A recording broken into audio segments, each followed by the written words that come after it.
नमस्कार दोस्तों, मैं एक सारमी चंद्रशेखर उगले आपका अपने शेयर शेयर मार्केट में यूट्यूब चैनल पे स्वागत करता हूं। हम देखेंगे निफ्टी और बैंक निफ्टी का एनालिसिस। आज बैंक निफ्टी सबसे ज्यादा कमजोर नजर आई है। आज 1.79% की गिरावट देखने को मिली और निफ्टी में 0.97 की। आज एमपीसी की मीटिंग थी। एमपीसी की मीटिंग बोले तो मॉनेटरी पॉलिसी कमेटी, जो आरबीआई गवर्नर अरेंज करता है, हर 2 महीने बाद होता है। तो ये छठवां टाइम है जिसमें रेपो रेट कम नहीं किया, कांस्टेंट रखा है। तो आप लगा लगा लो कि हर 2 महीने बाद होता है, मतलब 1 साल लगातार रेपो रेट में कोई अप डाउन नहीं किया है। तो इसका इफेक्ट किस पे पड़ा है? अगर आप देखोगे तो प्राइवेट बैंक पे ज्यादा पड़ा है। पीएसयू बैंक, ज्यादातर बैंक अगर आप देखोगे, एक एसबीआई बैंक तो बहुत ज्यादा 3.5% के गुना कुछ चढ़ी, 3.5% अप मुंह दिया है। बाकी प्राइवेट बैंक बहुत ज्यादा गिरी है। सेंट्रल बैंक देखोगे, इंडियन बैंक देखोगे, यूको बैंक देखोगे, ये सारी ओवरसीज बैंक देखोगे, इसमें बहुत ज्यादा गिरावट नजर आई है। तो इसका मतलब जो रेपो रेट कांस्टेंट रखा है, इससे प्राइवेट बैंक के लिए कुछ तो प्रॉब्लम क्रिएट करने वाली बात है, तभी तो उसमें गिरावट पाई गई है। ये हो गया रेपो रेट का। अब हमें चार्ट क्या बोलता है? चार्ट अगर आप देखोगे तो यह हमें क्लियरली एम पैटर्न नजर आ रहा है और इस एम पैटर्न के नीचे हमें क्लोजिंग दिया है। इसका मतलब हमने यहाँ पे अगर ये वाला पॉइंट 21,665 अगर ब्रेक करता है तो हम सेल साइड बैठना चाहिए।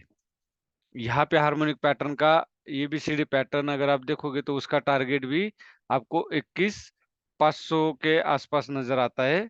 और यहाँ पे पुल बैक अगर आप देखोगे, करेक्शन, तो जो 0.618 और 0.5, ये गोल्डन रेशियो माना गया है फिबोनाची रिट्रेसमेंट का। तो फिबोनाची रिट्रेसमेंट का ये गोल्डन रेशियो है।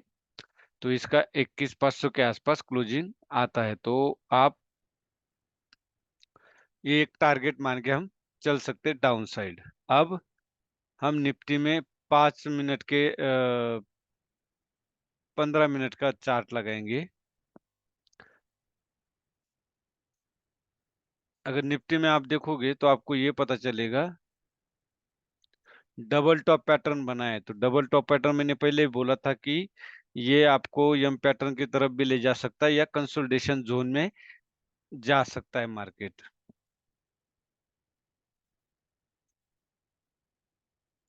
अगर हमें अभी कल के लिए ट्रेड करना हो, कल के लिए अगर ट्रेड करना हो तो यहाँ पे सेल करना चाहिए। 21,830 के आसपास सेल करना चाहिए। अगर इसको ब्रेकआउट देता है तो आप डायरेक्ट एंट्री ना करें। डायरेक्ट एंट्री मतलब आप इस तरह यहाँ से अगर आप जाता है 21,830, तो इसको पुल बैक देने दे, फिर आप इसके ऊपर यहाँ पे कोई डोजी हैमर वगैरह कैंडल बनती है तो ट्राई करें, अदरवाइज इसके ऊपर ट्राई करें, लेकिन डायरेक्ट इसमें एंट्री नहीं करनी चाहिए। अगर आप या 5 मिनट में देखेंगे हमें ट्रेड कहाँ पे बन रहा था। ट्रेड के लिए आपको काफी इंतजार करना पड़ेगा। यहाँ पे आरएसआई ने ऑलरेडी, अगर आप यहाँ देखोगे, ये देखो, ये गैप अप ओपनिंग दिया, वो अपसाइड आने की कोशिश की, नहीं हो पाया, इसको ब्रेक किया। ब्रेक करने के बाद आपको 5 मिनट में यहाँ निफ्टी में बिल्कुल प्रॉपर, यहाँ देख सकते हो प्रॉपर इसने एक्सपीरियंस बेहद जरूरी है ट्रेडिंग के लिए। और वहां देखो, ब्रेकडाउन के बाद एक पुल बैक आया, पुल बैक के बाद आप इसके नीचे सेल करके यहाँ स्टॉप लॉस। अभी आप बोलोगे कि ये मूवमेंट के बाद बता रहा हूँ, ये मूवमेंट के बाद की बात नहीं है। आपको एक ब्रेकडाउन के बाद इंतजार करना बेहद जरूरी है। उसके बाद आप एक हैमर देखो, दो स्टार कैंडल, दो हैमर कैंडल बनी है। एक तो स्टार कैंडल है, एक हैमर है। तो यहाँ हमें डबल कंफर्मेशन मिला है। इसका मतलब इसके इससे नीचे जाते हमने सेल करना चाहिए, जिससे कि ये दो कैंडल ये दर्शाती है कि बायर और सेलर में कांटे की टक्कर है। तो जो अप साइड अगर ब्रेक करता तो आप अप साइड जाइए, डाउन साइड ब्रेक करते हो डाउन साइड जाइए, और इसका अप या डाउन ये आपका स्टॉप लॉस होगा। सिंपल है। और इसके बाद आप देखो कितनी बढ़िया मूवमेंट मिली। यहाँ पे देखो डबल कंफर्मेशन था, एक तो ये और एक ये। तो मार्केट में आपको मेंटली प्रेजेंट होना बेहद जरूरी है। और कल के लिए 21,830 के आसपास आता है तो आप सेल साइड बैठिए, या तो आप 21,665 के नीचे कल ही इसको ब्रेक करता है तो सेल कीजिए, क्योंकि मार्केट फिलहाल निगेटिव है शॉर्ट टर्म के लिए। अब बैंक निफ्टी में भी देखो, अगर हम इसको बोल सकते हैं कि ये एक फ्लैग बना था। मार्केट जब भी नीचे आता है, आप देख सकते हो, मार्केट जब भी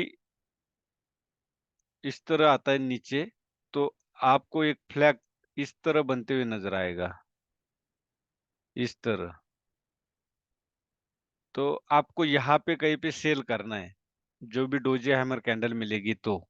और मार्केट अगर अप साइड जाता है, यहाँ अप साइड आता है मार्केट, तो आपका फ्लैग किस तरह बनेगा, इस तरह बनेगा।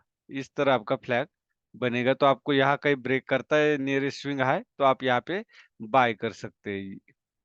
या तो या कोई ट्रिपल बॉटम बनता है तो आप वहां पे भी बाय कर सकते हैं। मैं तो कहूंगा कि आप डाउन साइड ही बाय करें, अप साइड बाय करने की वजह से, क्योंकि ब्रेकआउट आपको 90% फेल ही मिलेगा, जो मेरा एक्सपीरियंस बता रहा है। ये हो गया बैंक निफ्टी का। अभी इसका हम ट्रेड कहाँ पे बनता है ये देखेंगे 5 मिनट में। 5 मिनट में आपको आज बहुत ही बढ़िया ट्रेड मिलता है। यहाँ देखो, डबल टॉप बना था, डबल टॉप बना है, तो सीधी सी बात है, यहाँ पे एक ट्रेंड लाइन मारते, और वह आपको स्टॉप लॉस से नहीं डरना चाहिए, लेकिन स्टॉप लॉस कहाँ पे लेना ये बेहद जरूरी है। जब यहाँ देखो, यहाँ पे एक बार टच किया तो दो बार यहाँ टच किया, तो आप यहाँ पे भी बाय कर सकते हैं। अब वो अपसाइड कितना जाएगा हमें ये नहीं पता, लेकिन क्या है, ये ट्रेंड लाइन बनी है। और उससे ज्यादा आप देखो, थर्ड टाइम में कितना बढ़िया ब्रेकआउट मिला है हमें, ब्रेकडाउन। अगर आप यहाँ पे ये ब्रेकडाउन करने के बाद आपको यहाँ पुल बैक मिला था, तो आप इसी के नीचे सेल कर सकते थे, और ये बहुत ही बढ़िया ट्रेड हमें यहाँ पे मिलता। ये एक ट्रेड तो यहाँ पे मिल गया, जो देख सकते हो आप यहाँ पे, इसी कैंडल के नीचे, ग्रीन कैंडल के नीचे सेल करते, या तो इस कैंडल के नीचे सेल करते। ये दोनों ही जगह आप सेल करते, क्योंकि स्टॉप लॉस यहाँ सेल करते तो स्टॉप लॉस इस पॉइंट पे रहता, और यहाँ सेल करते तो स्टॉप लॉस इस पॉइंट पे रहता।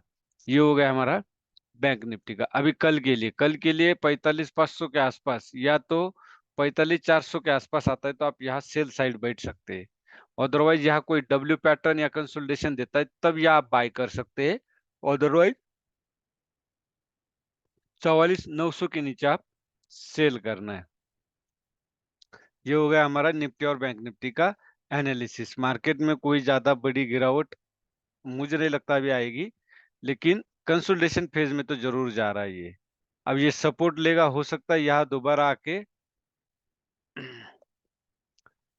44,456 के आसपास आके ये दोबारा अपसाइड मूवमेंट देने के उम्मीद मुझे ज्यादा नजर आ रहा है, क्योंकि यहाँ से जब गिरा है तो ये डब्ल्यू पैटर्न भी बन सकता है, कुछ भी हो सकता है मार्केट में। आपको जो प्रेजेंट सिचुएशन होगी, कैंडल स्टिक पैटर्न जो बताएगा, उसी हिसाब से आपको ट्रेड करने पड़ेंगे। लेकिन अपसाइड आप अगर आप ट्रेड करते हो तो कम क्वांटिटी में करें, क्योंकि मार्केट में अभी कंसोलिडेशन फेज या निगेटिविटी ज्यादा है, क्योंकि बहुत वन साइड रैली मार्केट दे रहा है, जिसको कहीं ना कहीं ब्रेक तो लगेगा ही। ये था निफ्टी और बैंक निफ्टी का एनालिसिस। इसी तरह आपको रोज का एनालिसिस अगर आप देखोगे तो काफी कुछ सीख जाओगे मार्केट से, और आप देखोगे तभी हम वीडियो बना पाएंगे, जिससे कि हमें कुछ एनर्जी मिले। वीडियो अच्छा लगे तो लाइक कीजिए, शेयर कीजिए और सब्सक्राइब कीजिए। धन्यवाद। जय हिंद, जय भारत।